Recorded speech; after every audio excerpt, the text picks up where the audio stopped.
Hello. So this is going to be an introduction to Protoflux. So Protoflux can be a little bit overwhelming, and so I would like to be able to introduce people to that a little bit without it being so overwhelming. So I'm going to do that in a very particular way. I myself know how to program, and that's what Protoflux is. It's a layer of kind of programming. It's a visual scripting, but I don't feel I'm in the position to be able to really teach you, but I can at least get you an introduction in the vein of the introduction world. This is a world made by Softpoint. Softpoint made this world called the Protoflux Fortress, or the Fortress of Flux is what it's called. And it'll give you an introduction into it. So, yeah, let's go and get into that. All right.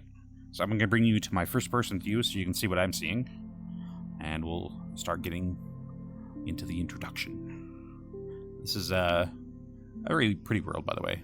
If you want to come and hang out in a world and don't know where to go, this world is pretty decent for that. So, welcome to Protoflux, Resonite's visual scripting language. To begin, you will need to be familiar with the basic controls and using the scene inspector. I'll go for that in a second. Please familiarize yourself with these controls, and let's begin. So, first thing to know is there are dev tools at your disposal. If you don't know about them yet, will be your kind of introduction to that as well. You'll need to get your dev tool out. You can find that in your Resonite Essentials Tools section. It'll be the first one in there. Well, depending how it's sorted, I guess. For me, it's the first one in there. But it will look similar to this. This is my version, so mine's got a little bit of changes to it. Get it right there in the camera. So mine has like a material change to it, so it's more white and blue. But yeah, so you can get that equipped. And then what you'll do, you'll want to select something to then open the inspector. If you just open the inspector as is right now, you'll be targeting the root of the world, and that isn't super useful. So let's select something specific. So for now, we'll just select my hand here, and what you do to do that, point at your hand and press your secondary button, your Resonite bound secondary button, and you'll see it do that. Once it's done that, you'll know you've selected something because this is the collider of my hand, and these are the gizmos to be able to change the position and such with it. Once you have that, then you can open up your radio menu and then hit Open Inspector. And that spawns this scene. This has a bunch of information, which we'll go over here in a second, I'm sure. But this is minimally something you'll need to do to start actually working on stuff. You can get away with doing some level, like if you do the Flux by itself or whatever, but you'll eventually need to get into this. So that's the first step. Oh, no, I forgot to turn on my tool shelf. Place that there. If you ever wonder what these little things are on your hands, these little glass pieces, they're tool shelves. It's for this very purpose. You can just store your tools there for convenience. Okay, so I think we're ready to start. Click I'm ready. Alright, and we'll get through this first section now. So this is, you see up here, it says 1 of 1, Inspector View and Basic Context Menu Introduction Nodes. So, it says here, I may read through some of the stuff in here, I may not, it's completely up to you. And also, at any point, if you feel like, I'm going too slow or whatever, and you'd rather do it by yourself, sure, yeah, end the video. Come in here, try it yourself. It's really good. Or, walk along with me while as I do it. So, but yeah, in general, I may not read this stuff, so just be forewarned. It says, make sure you have both your dev tool and your Flux tool. Got them. We have an open inspector on the box already. That's that. This is the scene inspector. It's our window into the inner workings of the game and how we can begin changing the data of the world. In the scene inspector view, let's notice some things. We can see the object's slot and all the components that are made up of the object. And so what they're talking about here is the slot. That's what's known as a slot. In other platform like Unity, this is known as a game object, but they call them slots here. And it says we can notice some things. So it's kind of alluding to things like its name, the parent, tag. These are all just information that every slot will have. And then below that, you'll start getting into components. This is probably a little bit irrelevant for what we're doing, but we will probably touch it a little bit later. So for now, ignore these. But you'll have things like the name, so you can literally just name it whatever you want, right? The parent, so you can't see the parent here, but it has something that this is a child of. And to get into that just a little bit, when you have a hierarchy, the hierarchy is, as it says, it's like there's a hierarchical command to things. Oh, not command, sorry, that's a weird way to say that. But there are children and there are parents, and then there's the objects themselves. So these are all the things on my hand here. So I got my wrist, which is kind of my hand, and all the things that are on there. So you got my fingers, the tool anchors themselves. So if like I disable this tool anchor, oh, why does that not go away? I think I don't understand tool anchors. Oh, facet anchor top. No, that's the other thing. Anyway, the things that are attached to my hand. So what they are is my finger is here. The parent to my finger is my wrist, and the finger has children. Anything above something is a parent. Anything below something is a child. So keep that in mind. Okay. Delete this. Yeah. So the parent slot here is its parent. If again, I shouldn't close that, but I'm on this collider. Its parent is left wrist, which is this. So that's one other way to see that. You can change its parent using that, or you can just literally just grab and move something around. And then, so they have tags. Tags are useful for certain programming. Mainly that's all. But there's some levels of calling and stuff, I'm sure. But then you have something like active and persistent. Persistence to do with syncing, I'm pretty sure. I haven't personally touched this much. But active is a really useful one. If I was to disable this, that box would just disappear, right? That's what this is, you know. This box is that. So that would activate or deactivate that. That's also what this does. This is just a shortcut to that. It makes it so you don't have to actually be focused onto this. You know, you can have something else that you're looking at and just be able to disable the box at any point. But then it has all the information, like its position relative to its parent. So that the parent object, the root object, will be in global space, but anything in the child of it will be in local space. And same with rotation. Rotation is relative to its parent. And then scale. Well, I mean, I guess that is too, but yeah, anyway. So if you have like a box that's at the size of 1, it'll be a 1 meter tall box, you know, and then you put a child on there that's also another box that is 1 meter tall. They'll look the same. They'll be the same size. But if you change the parent down, that other one will also go down. So again, it's relative, but that gets really wonky with some things. So it's best to keep everything at size 1 scale and then change things like the renderer and stuff to do that. Or give it another child and scale it relative to. So keep things a little neat. Anyway, getting off topic here. So yeah, that's all the information there.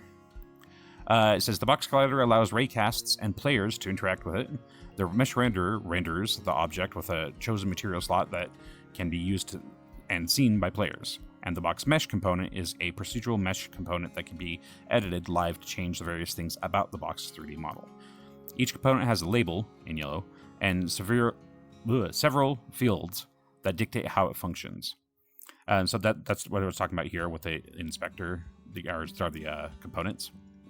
They're kind of just giving you a general overview of what those are. And again, a little bit out of the scope of this world, though. So, but you can change things. So, like the box mesh. Imagine if I just change this to a 1.5. Yeah, you see it gets a little bit bigger, or we can do it to a 2. So that's what those are. You can change all the different stuff about that, like its material of that and the collider of that. So anyway, it says try opening inspector on the box on your own, and when you're ready, hit continue. So we'll just go and do that real quick, just like I did with my hand. I'm just going to point at it, point at it, hit select, and open inspector. All right, it says I'm ready to continue, so I'll click that. Oh, look at that. It goes moving over here, so I'll get to the next section. Next portion of this section, I guess you should say. It says, let's open another inspector on the cube. To start interacting with the fields of an object and its data, equip a Flux tool. Grab the field's label as if it were an item, and while maintaining a grip on it, open the inspector or open the context menu. When you see several options, this is basically going over what I just said. Oh, no, it's not. When you see several options, these are our main ways to begin interacting with the data in the world. Source reads the data from the field directly to be used as an input for other operations. A reference refers to the field itself, usually to use as a target for another node or component that will interact with the value. Drive creates a drive node on the spot for a continuous change to the value using an input. So this is where I don't want to teach too much about this because these still are confusing to me. I don't really know, especially the way they worded this. It's like that seem like they're kind of repeating themselves. But I have played with them enough that, yeah, I kind of start to understand. This one makes a lot of sense to me, the drive. In fact, I didn't really just actually do as they say we're supposed to do here. Open inspector. And what did they want us to do? I don't remember. Oh, yeah, they want us to... Yeah, okay, so... you open the inspector, and they want us to grab the active with the Protoflux tool. So I have the Protoflux tool, and then I grabbed it, as you can see now that I have it in my hand, I guess. You can open your radio wheel, right? And you have different things here. So again, reference, source, and drive. They want us to pull out a drive of it, so I'll click drive. And then we're ready to go on to the next thing. And what it does is it spawns your very first Flux node. So this is the individual nodes for you. This is one of them. And so let's move this over. It says here, you'll see that the box has vanished. Yep, box is definitely gone. In fact, if I stop highlighting it, you'll see that it's gone. That is because the active field is now being driven by this node to be false. To see this change for yourselves, we'll open up a value input for the node. Using the Flux tool, aim at the small vertical box on the left-hand side. Yada, yada, yada. So this is going to go into some stuff that I'll just explain to you. So that the reason why the box disappeared is because this is telling the box to disappear. Not specifically to tell it to disappear, but to be of any one of two states.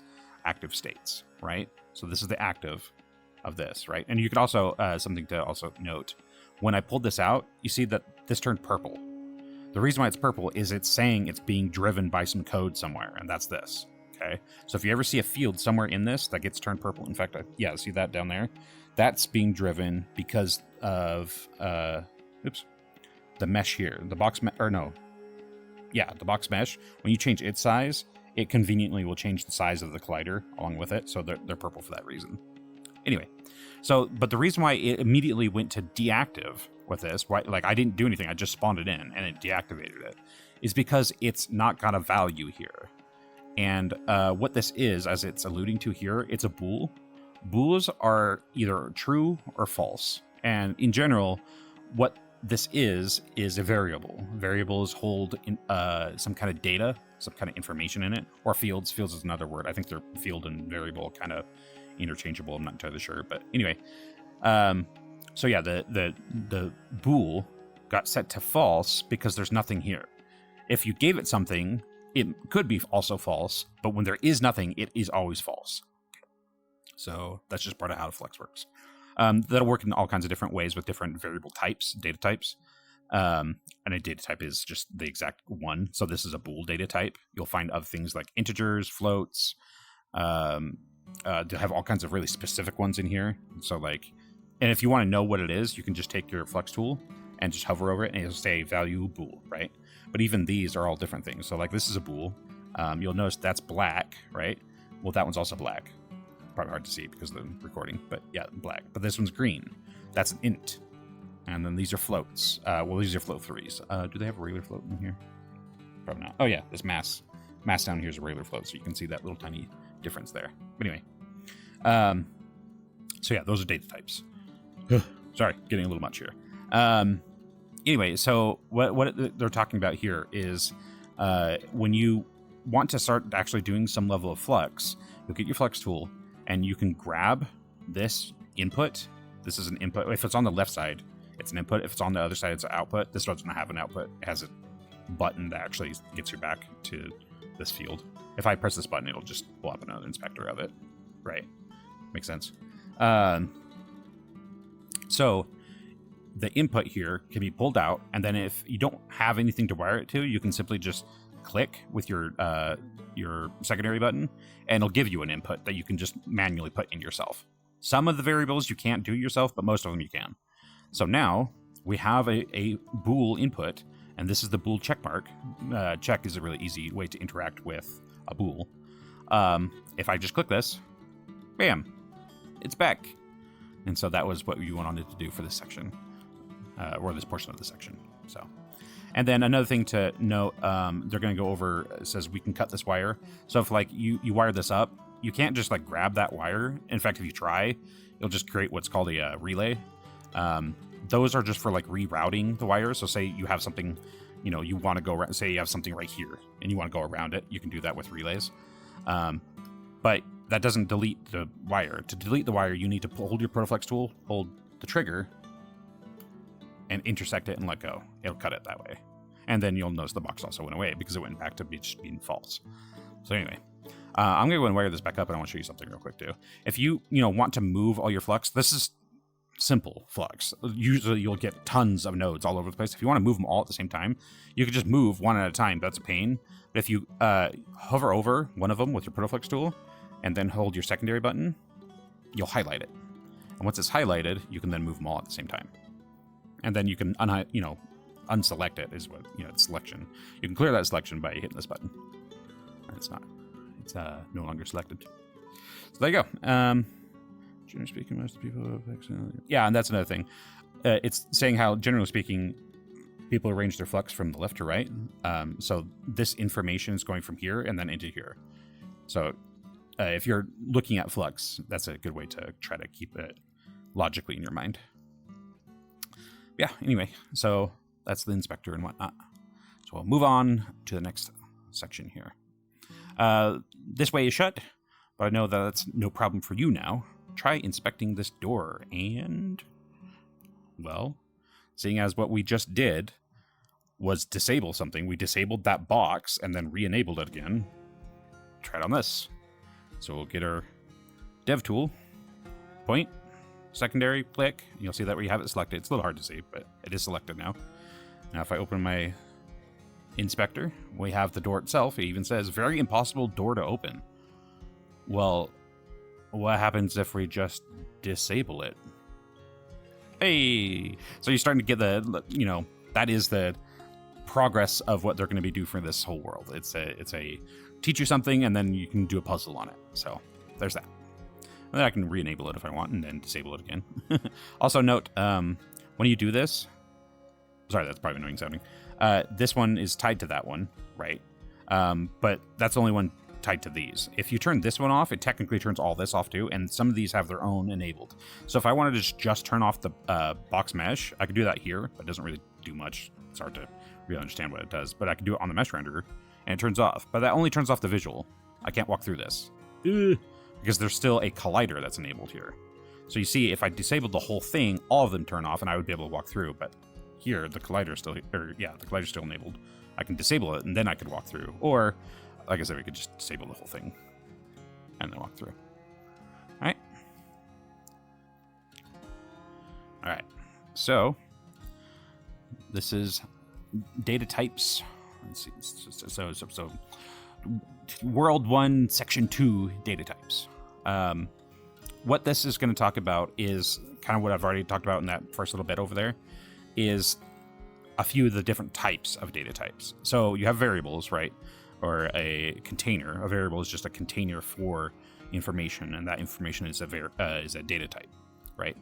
And so we have these three little dudes here, and they're different data types, and they need to go onto these pedestals in the right order. Like the slot, we need one that's a slot, one that's a bool, one that's a float. So let me explain a little bit between these three different types, and then we can determine which ones need to go where. So this little dude, it says, if you boot me, I'll turn on and off. I wonder which I am. Okay. And this guy says, I love floating up and down. I wonder where I should go. And then this one says, I'm so generic, But there's still only one of me in the whole world. I even have my own address for where I live. I wonder where do I belong? Oh, I can't read that. Anyway, so they kind of give you an example of what they are based on the color code.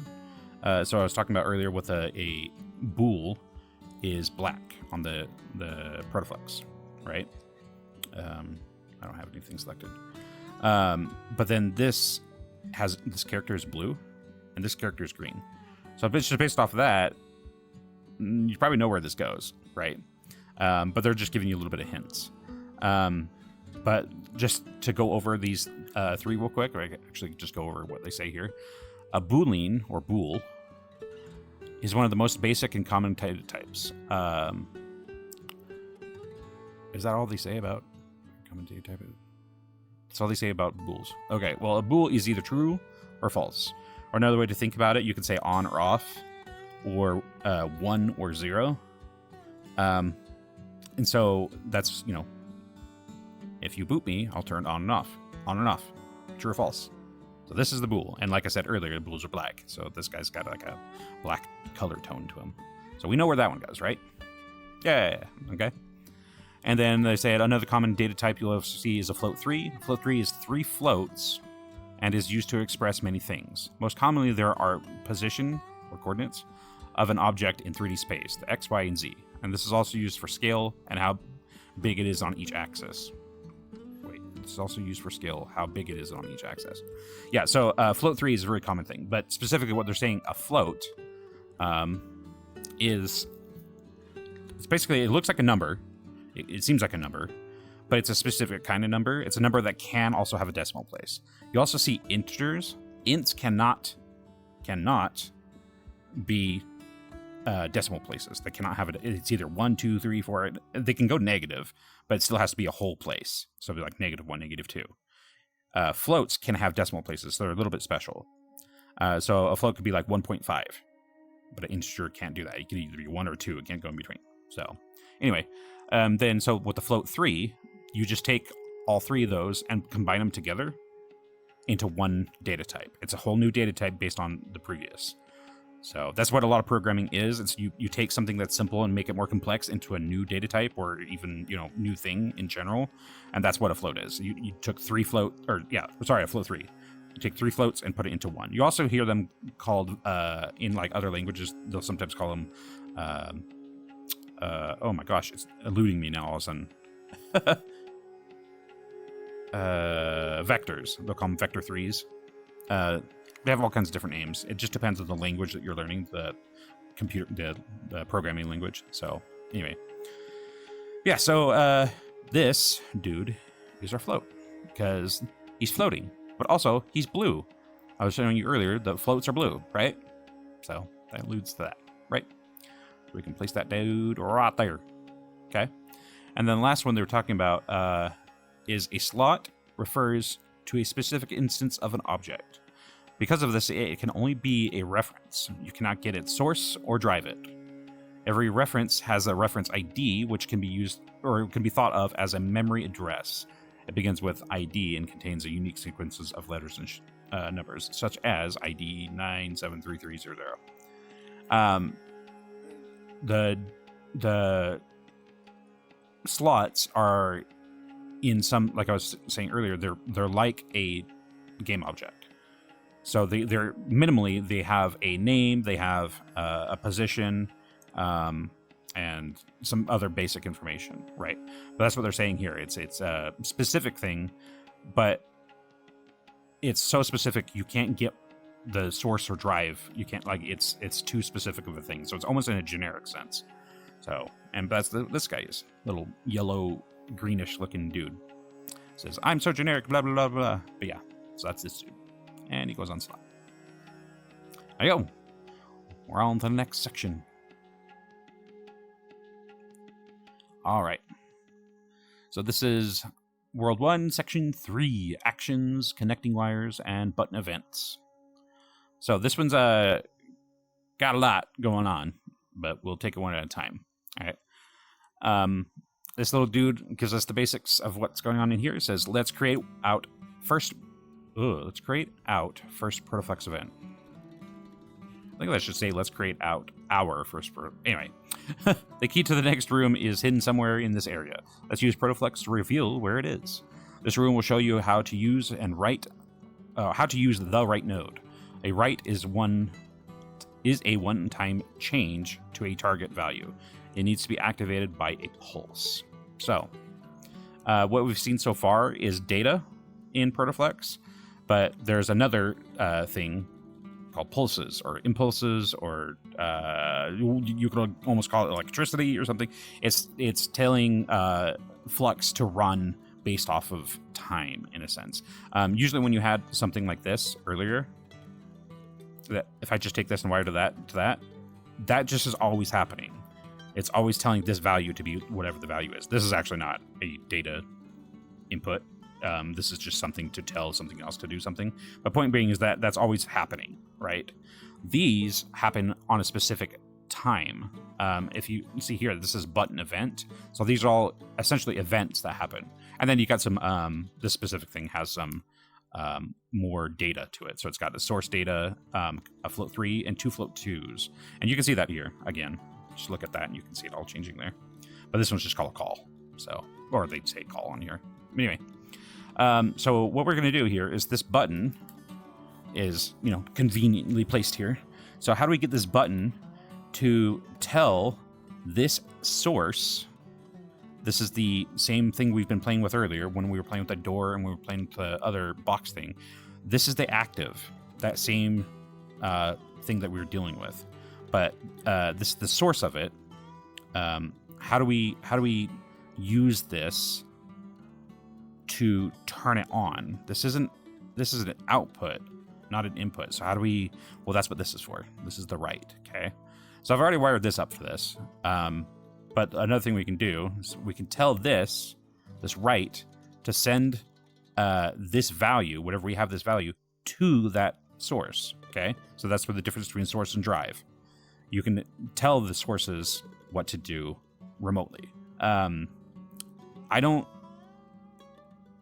know too much. Well, I could say some stuff here, but again, I'm not a huge programmer. I don't like using these because it's harder to know when something's happening. So like earlier, remember when we pulled up an inspector and we had, well, I still have the door selected. So if I pull this out and oops, wrong tool. If I pull this out and hit drive, see how that turns purple, right? We can find the thing that's driving it, this thing, from that. If we grab this thing here and then, click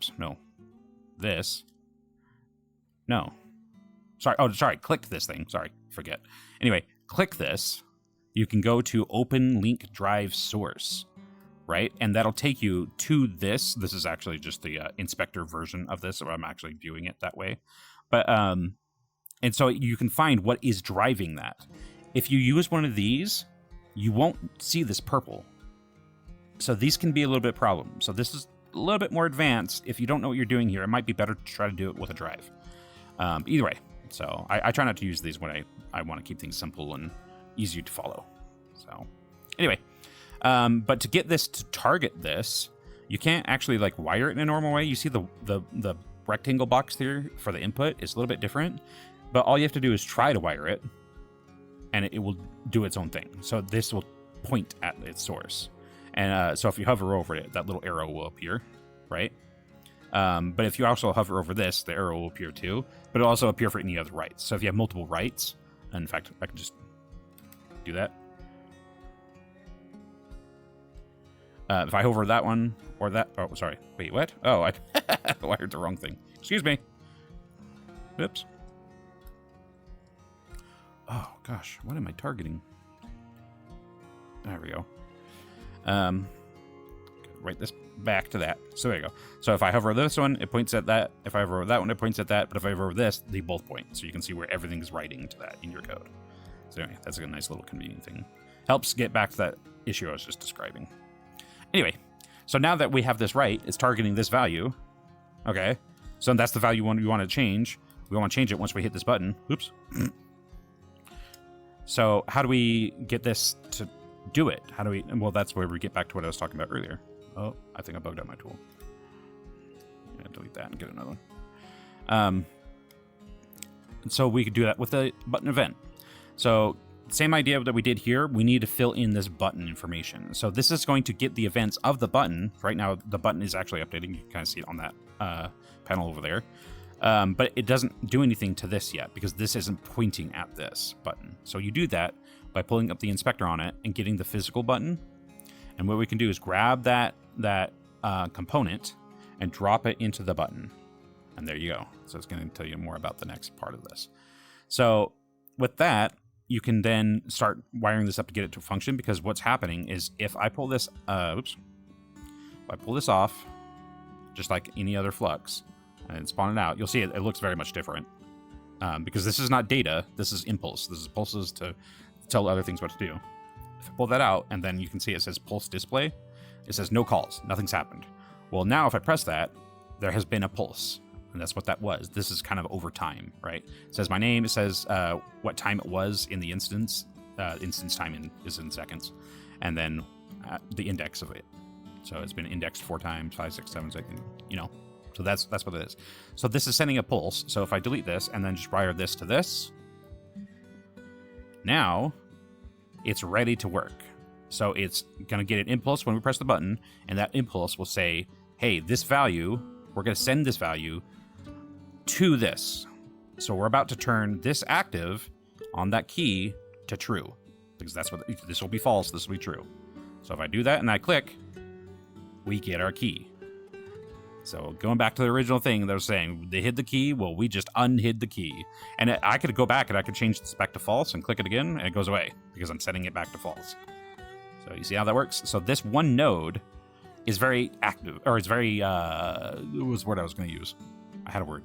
It's very useful, I guess. I don't know, but there's a word I was going to use. Anyway, it has a very particular flow to it. So you're telling a value to change. Now, why would you do this versus, say, what we did earlier with it when I just pulled it out and I just drove it directly with one of these? Again, this is based on time. So you can wait for a specific event to happen to change that variable. So again, with the button pressed, okay? So the writes are really easy for that. So now we can grab our little key here. And there's a door here. We can put that key in the door. And then we're on the next section. All right. So next section. And this is 3.5. It's not quite a whole new section, but this is going to explain a little bit about how to deal with the nodes themselves. So what you've seen so far has been more or less everything done for you, but there are tons of nodes to do things with. And in order to get to them, you have to just get your Protoflux tool, open it up, and hit Browse Nodes. And this is not a super user-friendly experience to do. So there are ways to get around that. This explains one way, and I can explain another along with this. But yeah, so say if I want to do something with all this, I can go in and say, I don't know, I want to deal with a slot. We were talking about slots earlier. So info, get slot active, right? And then once I have that, so I double-clicked it, and it'll select it on my Protoflux. My Protoflux now is selected as that, and if I double-click in an inactive space, it will spawn it out, right? So that's how you get all your nodes, is using that method. Well, that's a pain. That means you have to memorize, you have to memorize, I didn't mean to do that, all these, and there's a ton. So, like, you can go to actions, there's all these, and these are really specific, and then you got things like math, and like, bleh. So you'll have to either memorize all that, or what the community has done is they've made different ways, and that's what this is all about, different ways to find those things. So if you know what these are folders. I won't explain them here, but get one of these folders and find in them one of their search methods. This is one of them. I don't know which one this is in, and it's probably Spaces. It kind of looks like Space. So Spaces Public has this. Instead of going through that browser, what we can do is we can search. So what was the thing I picked up a second ago? Get slot active. So I could just type in get slot active. That's a V, not a C. And there you go. So, and then there's another one that's similar to it. It's get active self. So all I have to do is then click one of these, and it changes it on my Protoflux tool. So it's a shortcut to getting to things. It's very useful. So a common thing to need is a greater than, and we'll see those here in a second, actually. And then it also has all the different data types too. So you've got greater than for an int, int2 specifically, and greater than for, but there's a lot. So you'll have to. What? Oh, there we go. It's a very particular scroll wheel. But yeah, there's a lot of different stuff. So you'll just have to find the kind that you want. Usually, when it's something like a greater than, it's probably just greater than float. There's the float twos, but where's the regular float? And that's the downside of these, is they're organized based on its like own search system. So it might be kind of hard to find. So we'll just do this. Well, no, I don't want to type it all out. Besides, it cleared it anyway. But yeah, you get the point. So you can search with that. There's also one other way. If you want to get into mods for Resonite, I have yet to mod my Resonite, so as of recording this. So I don't know how to really explain it to you, but there is another way to do that, and you won't have to spawn it out. It's just part of your component system. So or not your component, but your browse knows things. Instead of coming out like this, it'll have a search bar on top. It'll allow you to do that, but it's a mod called Cherry Pick.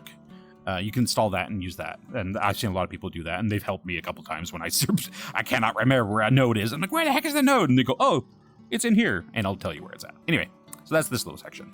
So what this guy wants to do says, I'm hungry, give me a delicious pie. And he's telling you the where to find the pie constant variable, right? So we can go into our browse nodes, and he's saying it's in math and constants. So let's go to math, constants, and pi. So pi is, obviously it's it's a mathematical term, right?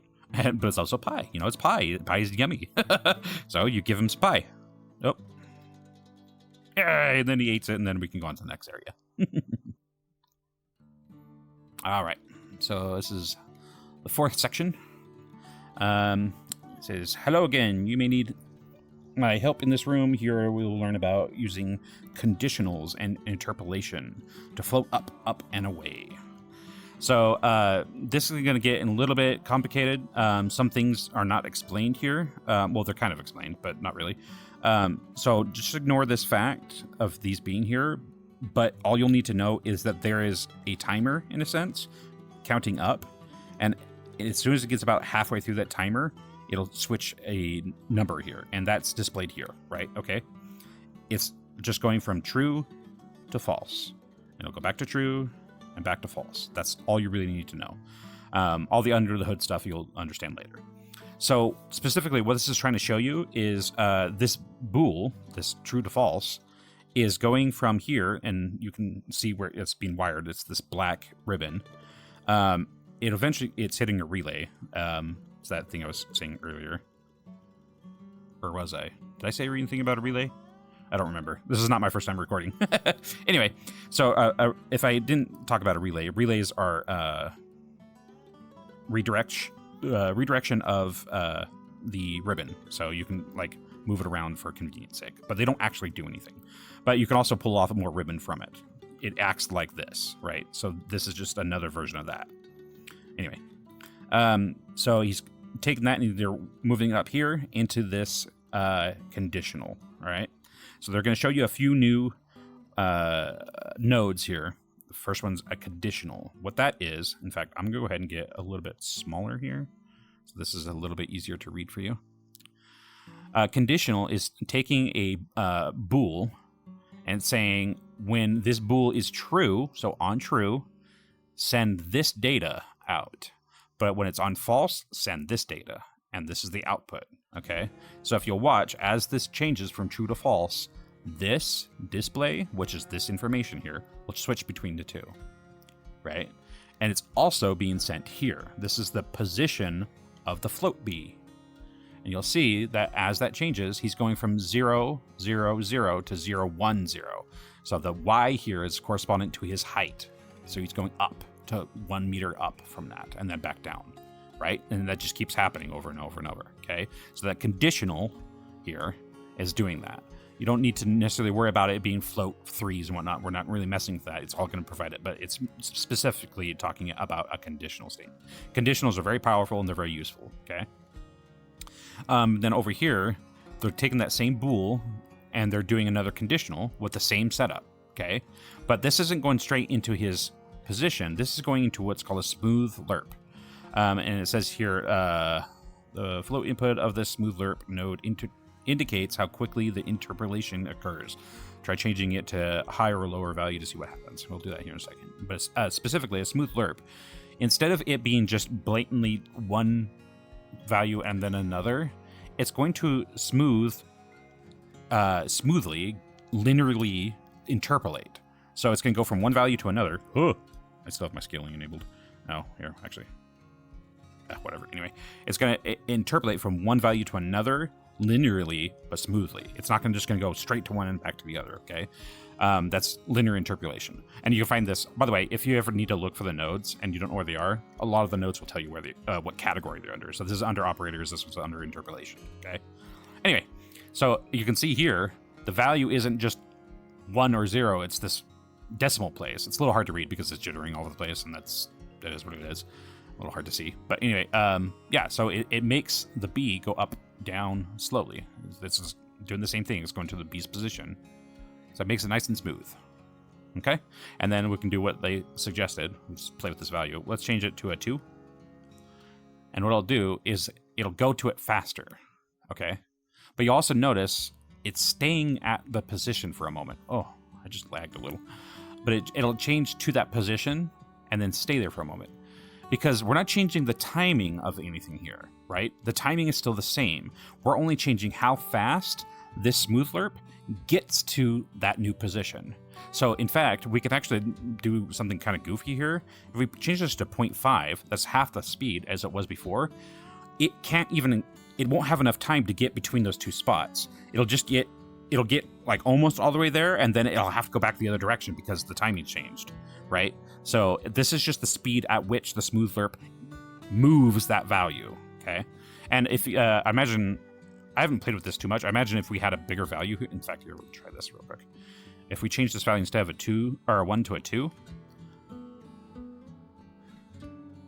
so it looks like it's relative. So this number is relative to the numbers themselves. So I think having it at 0.5 will half the... Oh gosh, that gets really weird to try to explain. I might send you on the wrong logical path there if I try to explain that. But yeah, so it's half the time, or half the length, I can't even calculate it for my own self here. But if you set it to 1, it will get to each value appropriately, I guess is what you could say. So if this value becomes bigger, set it to 3, he will still get to that 3 in the time it takes for that to happen, right? Because that's the point of the 1. It's getting there. Well, actually, wait. Yeah, I don't really know how that actually works. That's kind of interesting. It's a timing thing, but yeah. Anyway, you might. And the whole point of me showing you guys this stuff is, I'm not a programmer, but I know that programming is super powerful, and hopefully someone in here see this video will see the power of this and see how this works more intrinsically than I do, and know how that works better and can do amazing stuff because of it. So anyway, yeah. So let's see, there's difficult to read nodes. Oh yeah, and this is talking about conditional switches, the value used for drive back forth. You really need to change this. No. Anyway, this is something I did earlier. This is talking about how if this is a little too much information, you actually can simplify it a little bit by having your Protoflux tool in your hand and going to toggle overview and see these change. It becomes a little bit simplified, and then you can hover back over it to see how it was. But again, I don't personally use this because I like to see what they're doing. But yeah, that's a thing. Anyway, all right. So get to the actual puzzle part of this world, or this section. Actually, I'll stay small. It says, let's see if you can interact with this. The position float 3 of this platform to make it move and right up to the next room. And there's a room up there. Hint,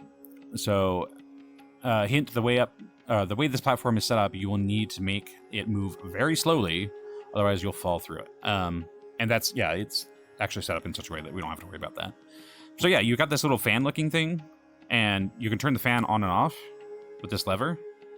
But what we're going to do here is we're going to get that same value that does this here.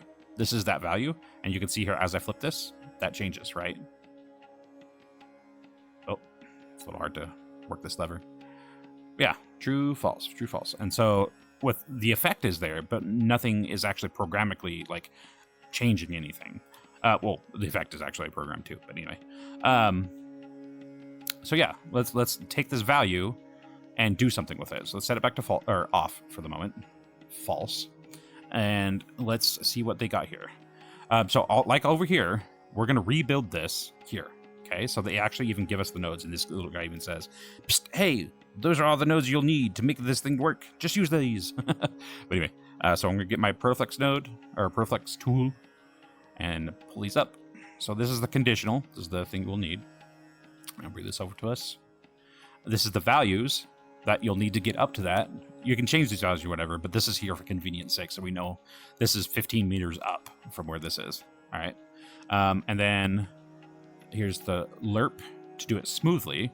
So again, if we just drove the values directly here, and this is the platform itself, if I was to hook this directly to that and try using that, it would just instantly teleport up to that, which is not going to help us because we need to be standing on that. If we're standing on it, we're not parented to it. It'll just leave us behind. We'll still stand on it and it'll just be up there. So that's not, so we need to smooth lerp it. So we'll stay on top of the platform as it raises up. So it doesn't just literally just teleport away where we stay down. Okay. And then this value here, they conveniently give us the speed at which is doable for that, right? Okay. So at 0.1. So let's start wiring this up. So we'll take our bool, we'll add it to our conditional. So this is the condition that it's monitoring. And then we'll give it the values. So this is our on value, or our true value, but we don't actually have to wire up the false one. We can sit there and do that. But if we just leave it blank, just like earlier, remember with the bool, when we left that bool completely blank or whatever, it'll just be zeros, okay? So we'll just not wire it up. And then smooth lerp, so we need the float 3 and the speed at which to interpolate. And then wire that to the position. Okay. It works. And now we can flip it back. Oh, flip back. Flip. There we go. Can you actually see my red? Oh, yeah, you can. Okay, good. In Resonite, if your laser is red, other users can't see it, but I realized that I don't know if the camera can see that or not, so I had to make sure that you guys could see what I was doing. But anyway, and here it comes. It's on its way down. A little bit slow because, well, it's not a very far away position. And it's a pretty slow value. Actually, I can change my size back now. Wow. And then let's go ahead and flip it. And away we go. And then also, something to note, if you note, oh, I fell off. That sucks. This is actually some level of game design. If you're ever really kind of interested in game design stuff, we have a visual here, but this visual is like it's blowing wind, but there isn't really ever wind in a game. There's no physical stuff like that. Video games may someday get to that point, but like simulating wind in a video game would be insane because it's fluid dynamics. It's way too hard to do. So if you ever see a game that's like having this wind effect or whatever that looks like it's doing something, it's the programming that's doing it. We literally just made the program that corresponds with the effect, and the effect and the program together make it look like this is wind doing something. So something to, some food for thought, I guess, or some dev knowledge for you. Anyway, there we go. Now we're on to the next section. All right, so let's get a no clip here as I flew up. And yeah, I cheated on that. But that's because I fell off like an idiot. All right, so this is talking about operators. This thing I was saying we're going to find out here in a minute. So these are inequality operators, and this is an equality operator. These are greater than and less than, if you know this from math in school. And this is just checking if equal, okay? In programming, if equal is a really particular thing or whatever, and they actually kind of signify it here. In typed code, if equal is generally always checked with two equals. So you say if my hand equal true, you know, then do this. So it's kind of cool that they keep that same representation here. They do equal. Anyway, so these are just outputting bools, right? Okay, same thing we've learned before, the black data type. But they're taking floats, okay? These don't actually need to just be floats. They can be a lot of different things, but they only ever output bools, okay? So you can input 2 strings here, and it'll compare and then output, or 2 integers. It'll compare those or whatever. But either way, what it does is it'll compare this one to this one in that same operation. So it'll say if this one is less than this one, then output true. If it's anything else, if it's equal to or greater than this one, then it'll be false. Okay, same here.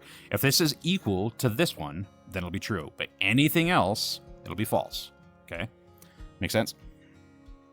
All right, and so the little thing in here is this flux becomes a question. Is the orange in the bowl? Nope. Or technically in the name of the object in the bowl, soft point orange. Is it answered by the Boolean? Is it answered by... Oh, yeah, right. So, yeah. So what it's doing is it's going to want us to put that orange into the bowl, and it's going to check if it's a certain kind of thing in the bowl. So, like, I could put something in there, but, in fact, actually, I don't know if that... Yeah, that wouldn't even work. The way this is working behind the scenes, we haven't alluded to it all yet. This is using snappers and stuff, but you'll learn about those, I'm sure, at some point. So, but yeah, there's nothing in the bowl, so it's not working. And we can look at the flux here. This is the flux for this specific thing. This is looking, you know, this is kind of a lot again, but you don't have to worry about too much. I'll break it down. Some of this stuff is more behind the scenes, but this is actually getting more to the actual true code. This scene in here has more code behind the scene, but this is actually what gets this to work. Sorta. It stops here, but anyway.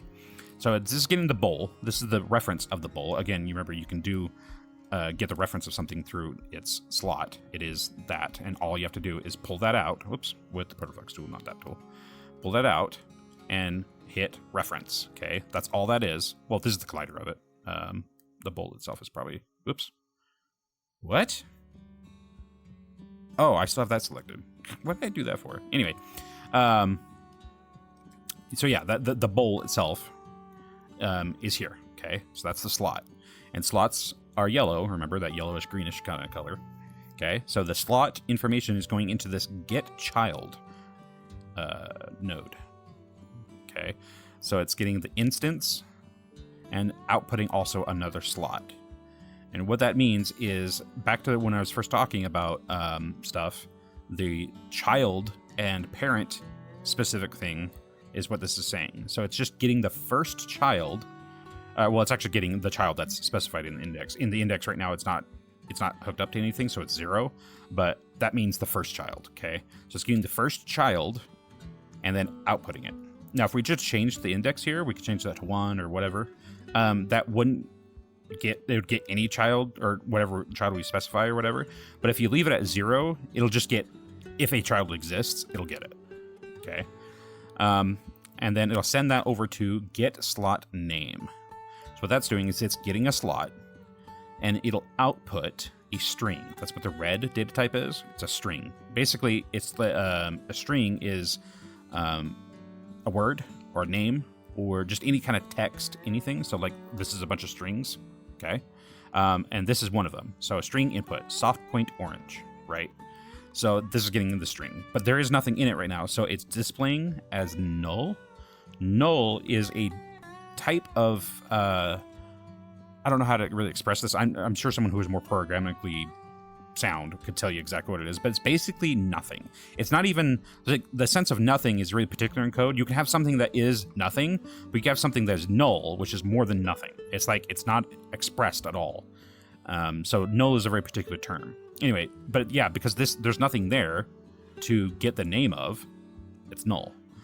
But we can change that here in a second. So we'll give it the thing. But anyway, so it's taken that name, that it's checking if it's the same as this one. So right now, null is not the same as soft point orange. So it's reporting false, right? Well, let's change that. So this is the soft point orange. Bam. Soft point orange equals soft point orange, so therefore it's true, and the behind the scenes stuff opened the door for us. So there you go. And we can go. All right. So this is the next area. Doesn't have the number thing. Oh, maybe it's over there. We're on 6. So first thing you see is there's a little dude running around on fire. He says, "Oh no, the flux is on fire." So one thing to keep in mind when you're programming, there's going to be a lot of things that will happen in regular programming that just completely breaks the code. The benefit of Protoflux and any visual scripting code is that's kind of harder to do because it's expecting certain things and you can't do stuff unless it expects it. But every once in a while, in Protoflux specifically, if you do something it can't deal with or whatever in that same vein, it'll turn red like this. Okay, that's a signification that your code is not compilable. This is bad code. Okay, so what this is trying to show us is, you see over here, this thing's like lighting up. This is explaining it, and what it is specifically. You remember these impulses, right? There's 2 different kinds. Okay, there is synchronous and asynchronous, or sync or async. Okay.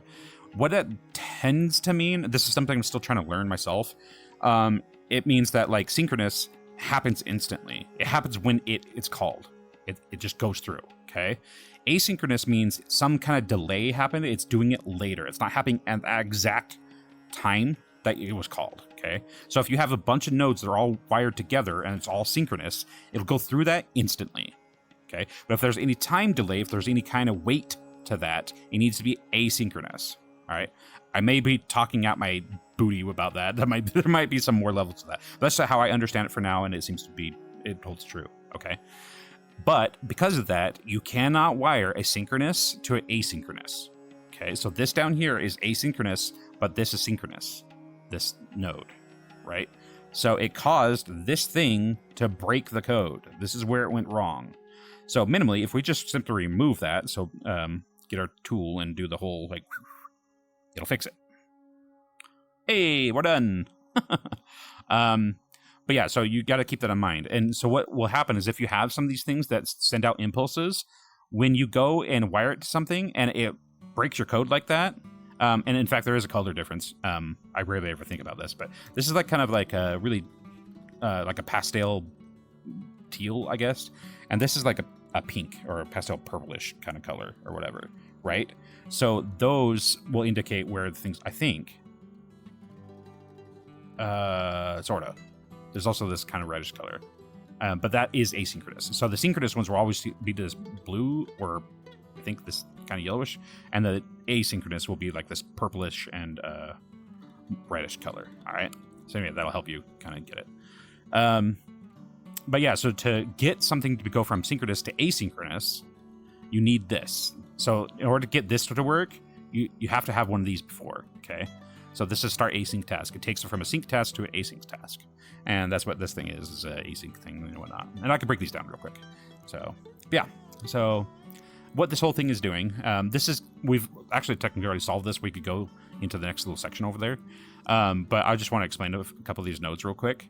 It'll just help you understand some things. But yeah, so I've been in this world for an hour and 30 minutes, just, making the video and everything. And this represents that, okay? This is found in the time. It's just called T, but it's time.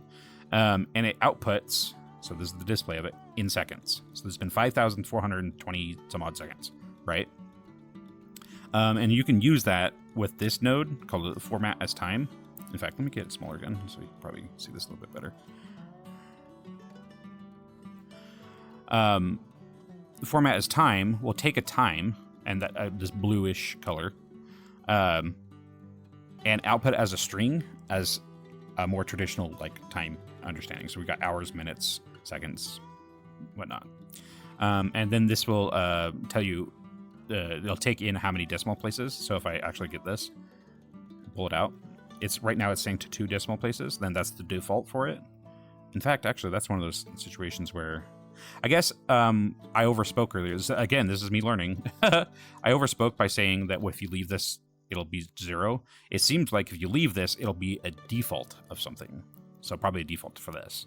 So it'll just be for this, it's 2. Anyway, if I change that to 3, you see it's now got 3 decimal places. Or if I change it to 1, it's only got 1 decimal place. And in fact, I bet if I put 0, it has none. So it's just counting in seconds. Anyway, and then format provider is something I don't really understand. I imagine it has to do with how this is laid out, but you'd probably have to look into that. So anyway, but yeah, you take the time in seconds and you put it into a trigonometry sine. If you know anything about trigonometry, it outputs so this is a number that's constantly changing. It'll output a value between 1 and 0, or sorry, 1 and -1 here. And that's what this is doing. So this is getting up to, or down to -1, and now going up to 1, right? And so what they're doing here with that, wiring it into this greater than, it's saying if this sine float is greater than 0, then output true. And so it's when it's true, this little eyeball will look at the true. When it's false, it will look away. Some little behind the scenes magic there going on. Yeah, and then you can also use that, so that same sine wave, sine float is being used to make this go up and down, right? And I'll just, didn't realize how short I was. We can go through this real quick. This is a boat, and this is the position of the boat, okay? So with that sine coming in, we're multiplying it by 0.02, and then putting it into this pack XYZ. Now, pack XYZ, you can see it takes 3 floats and outputs a float 3. Make sense? It's just taking 3 values and then giving you the direct float 3 corresponding from that. So in fact, oops, wrong tool. If we pull that out and display it, you can see it's that float 3 that we saw from earlier, right? So this is the way you can do that. You'll find packs and unpack. You can pack it together with floats or unpack it into 3 different floats. But anyway, and so yeah, it makes it go up and down, right? It's just the sine wave times that into a position, or into a pack for a position. So it makes it go up and down. And then, like I said, we got this little guy. He just looks left or right based on that same thing. It's just simply a bool. That bool is driving this in a very particular way, but it makes him go, I like it, I don't like it, I like it, I don't like it. But then also with that same bool, come over here, and you get a fire on true, fire on false, and fire on change. So fire on true, when this bool turns true, it sends an impulse, okay? And then when it changes to false, it'll send another, well, this one would send an impulse, but it's not going to anything, right? And then this one will send when either thing happens. It's literally anytime that value changes, it'll send 1 impulse, okay? So that's what those are. This gets into a little bit of stuff I'm not entirely sure too much about. Technically, it's like syncing information. It says only for user. If you leave this blank, it'll just be for the host of the instance, whether that be the server itself or what player is hosting. But that may not be what you want. Sometimes it's better to be able to have that information, have this calculation and stuff happen for a specific user and only for that user or whatever. So that's where you declare that. It says only for user, blah, blah. Right now, it's just getting the nearest user, which is myself. And it's saying ignore AFK. If a person's AFK, it can ignore it. That could be useful for other parts of code and whatnot. You can simply use this to detect if someone's AFK, but there's probably a better way of doing that. But anyway, yeah, so... it'll fire for that user of true or whatnot, and you can come down and this doesn't actually do anything. Start an async task, and then it can do this tween. Tweens are a little bit strange to me. I don't understand this. This is confusing to me. This is partly probably because of the whole, when we first was talking about different ways to get data or whatever, the source, reference, and drive. I understand drive well enough, but the source and reference still confuses me a little bit, and that's probably why I don't understand this. So I can't really speak to this too much, but a tween specifically is a shorthand for in between.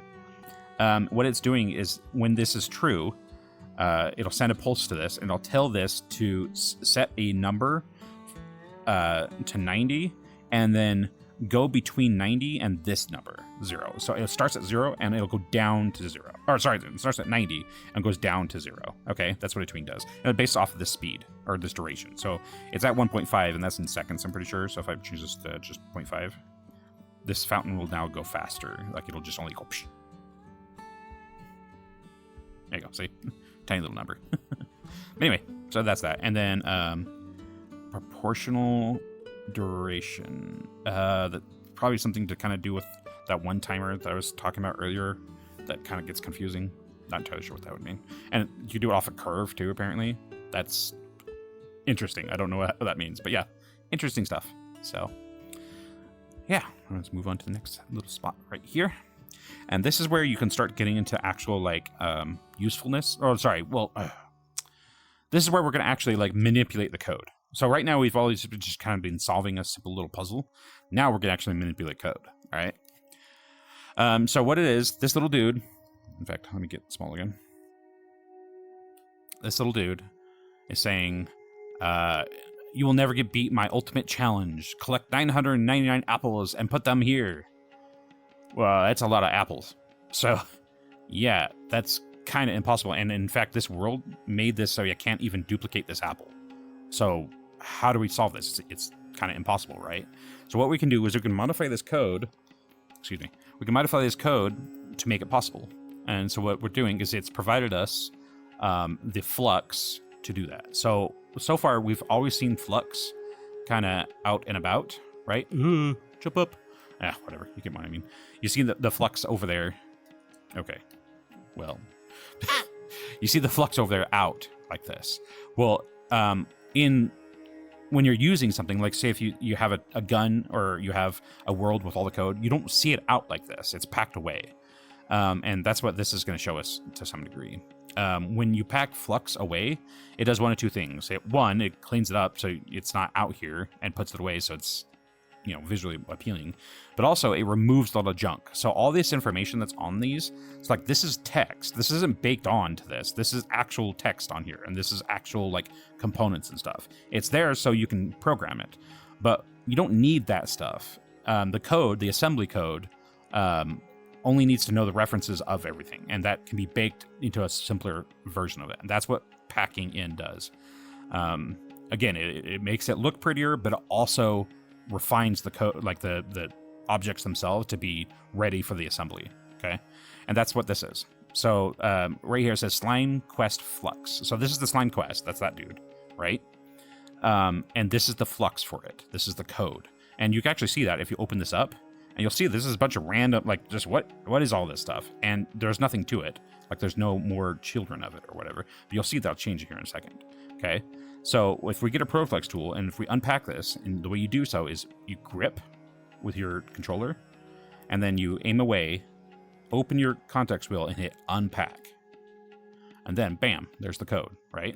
But it also goes and does the thing I was talking about. Now, they now have children, and this is where those nodes and all that stuff comes. So you see how this is all a bunch of junk? This is not really needed when it's, actually running and stuff. It's only needed when you're actually working with it. So when you pack it back away, it'll go away. So in fact, we'll go ahead and do that again real quick. Actually, I don't know if that'll break this or not. Normally, what you do is you point at something and do the whole like click thing so you can grab it all. And then you would then select the thing you want to pack it into, like grab it, and then do pack into. But I'm not going to actually pack it away because I don't know if this code is being looked at in a particular way by other code. So this world is kind of meta. It's code. We're doing code, but there's code in the background monitoring the code, what we're doing. That's how the doors open and stuff. So I can't play with things too much without breaking things. Anyway, so getting back to the little quest here, he's saying we need 999 apples. Well, that's not fair. We only have one apple. So if we look at it, this is the collection box, okay? This is that. So the code here is saying collection box, find the children of it, right? This is when you place this on here, it becomes the child, okay? Find the children amount, how many children it has, okay? Right now it's 1. If I take this, I pull it up, it's 0. If I put it back, it's 1, okay? One more. And then it's taken that value. This is an int ints are numbers that aren't decimal places, right? And it's comparing. It says greater than or equal to. That's what this is. So it's saying if this number, this first number, is greater than or equal to this number, then do more code. Okay? And that's what that thing's checking for. It's saying if we have 999 apples, then this will change to true, which will allow us to go through. That's what all this is. But we can't get that many apples. So we can just simply change this. Let's just change it to, I don't know, 5 for the moment. Oh, I hit 9 apparently. But we still can't get 9, so let's just change it to 1, right? That makes sense. And there we go. We solved it. And he gets all mad and he goes, no, I can't believe you. So there you go. And that's how you solve that. And so that's what you do with code. You can take these values and you manipulate them to get the desired effect you want. Sometimes you'll set things up in such a way that it won't work, but then you just add new things and fix it until it does what you want. And so like this is another thing. I could change this value. This was the door itself. I don't know if I could get that door to go back up, but if I would have changed this, the door would have like go faster or slower or whatever. So it's all kinds of things. You know, code is taking a bunch of variables and constants technically and doing information with that and manipulating those values and sending it somewhere else to do something. So that's all that. And then this out here. Oh wait, let me get out of no clip here. This is the end of the map. In fact, here, let me do something real quick. So yeah, this is the end of that. I'm not going to finalize this last little bit. I'd like you guys to come in here and, I mean, you can technically skip all this if you just, you spawn down there. You can just fly up here and get to the end if you got to the end of the video. And you can come up here and do this, but this gives you a little prize. And I don't want to spoil it for you. It's nothing amazing, but it is something that's kind of unique and kind of special to Resonite. It has something to do with the events that are done in here. I myself actually haven't done this yet. This is going to be my reward to get this by making this video and finishing this up. So I haven't even done this yet. But yeah, so come in here, do this or whatever. If not, I hope that this was helpful. I know that, you know, I can't explain some of these things because I myself don't know. But I wanted to make this in such a way that people won't get overwhelmed and won't, you know, look at this stuff and be like, oh my gosh, whatever. And so I think Softpoint did a really good job here with this world. I just know that when I went through it, I still kind of struggled a little bit. So hopefully I can help you with that. Like maybe this video helped with that. Because I want, you know, I want you to be able to come in and enjoy yourself and learn how to program and do all this stuff or whatever. So anyway, I appreciate you watching, and I'll see you all in run around and stuff and things. Okay, bye.